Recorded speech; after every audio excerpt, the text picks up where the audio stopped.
ನಾನೇ ಕಷ್ಟಪಟ್ಟು ದುಡ್ದು ಹಠ ಮಾಡಬೇಡ ಸುಬ್ಬಿ, ನನ್ನ ಹಣೆ.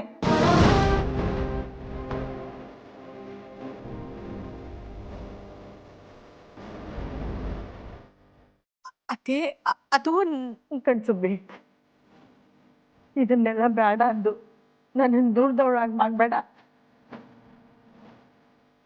ಈಗ ಎತ್ತವನೇ ಇದನ್ನೆಲ್ಲ ಕೊಟ್ಟಿದ್ರೆ ಬೇಡ ಅಂದ್ಬಿಡ್ತಾ ಇದ್ದ.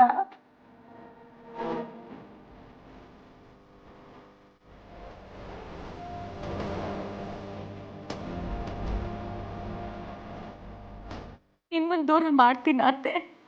ಅದಿದು ತಗೊಳ್ಳಿ ಸುಬ್ಬಲಕ್ಷ್ಮಿ ಅವರೇ, ಇದನ್ನ ಇನ್ವೆಸ್ಟ್ಮೆಂಟ್ ಮಾಡಿಕೊಂಡು ಇಂಡಿಪೆಂಡೆಂಟಾಗಿ ಏನಾದ್ರು ಬಿಸ್ನೆಸ್ ಶುರು ಮಾಡ್ಬೋದು. ಹ್ಞೂ ಕಣಪ್ಪ, ಅದೇ ಕಾರಣಕ್ಕೆ ನಿಮ್ಮನ್ನು ಕರೆಸಿದ್ದು. ನೋಡು, ಇದನ್ನೆಲ್ಲ ತಗೊಂಡು ಏನಾರ ಕೆಲಸ ಹಾಕೊಡು ನಮ್ಮ ಸುದ್ದಿಗೆ. ಅವ್ಳು ಬದುಕು ಸರಾಗ ಮಾಡಪ್ಪ, ಅಷ್ಟೇ ನನ್ನ ಆಸೆ.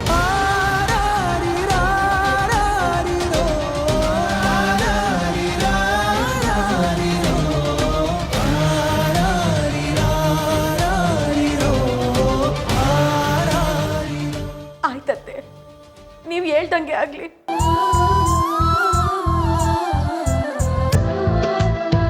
ನಾ ಇದನ್ನ ತಗತೀನಿ.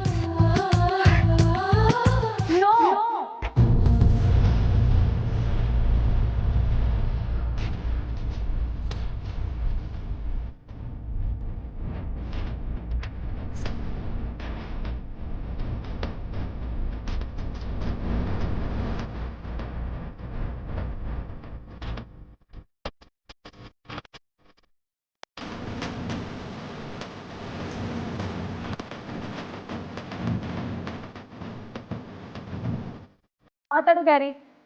ಅಮ್ಮ, ಏನಿದಲ್ಲ? ಅವಳು ಈ ಒಡವೆಗಳನ್ನೆಲ್ಲ ಹೇಗೆ ಕೊಡ್ತೀಯಾ? ಅವಳು ನನ್ನ ಹೆಂಡತಿನೇ ಅಲ್ಲ ಅಂದಮೇಲೆ ಈ ಮನೆ ಸೊಸೆನೂ ಅಲ್ಲ ತಾನೆ?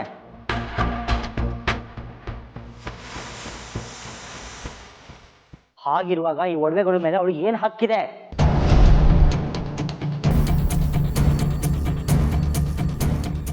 ಓಹೋ, ಒಕ್ಕಿನ ಬಗ್ಗೆ ಮಾತಾಡಕ್ ಬಂದ ನನ್ನ ಮಗನೇ. ಅವಳು ನನ್ನ ಸೊಸೆ ಅಲ್ಲ ಅಂದ್ಯಾಕೆ ಇನ್ಯಾರಪ್ಪ ನನ್ನ ಸೊಸೆ? ಅತ್ತೆ